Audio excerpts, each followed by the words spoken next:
Thank you for that update there. Definitely some good advice to stay out of the heat today. Well, 8:15 now this morning. I want to take you back out to that scene live in Loves Park. Our very own Whitney Martin has been there at CD Source all morning long, and we've seen, the blaze and the excavator come in. Whitney, can you tell us what's going on there now?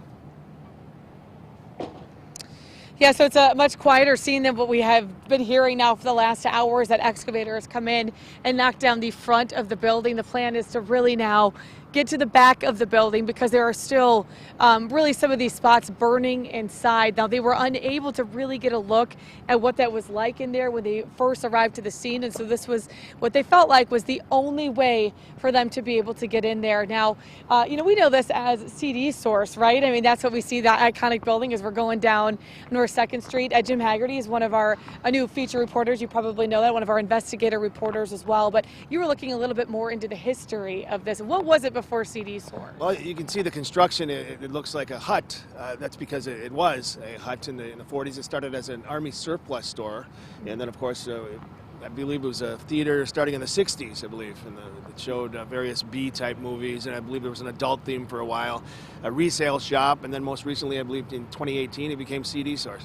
And it's interesting, too, because this is not like any structure that we have in our area. Very few left. It's comparable to a modern-day pole barn, very quickly constructed, and that's what they did in the 40s to sell Army surplus during the World War II days. And now you see that when you say that, too, and you said it used to be a theater. I know some people on our Facebook page were talking about some of those memories. Yeah, so the Park Theater, and then it was the Park Art Theater, and then I believe it may have been a cultural center of some sort, very briefly, but that's what I know now. I know, and you're going to be looking into it a little bit more for us.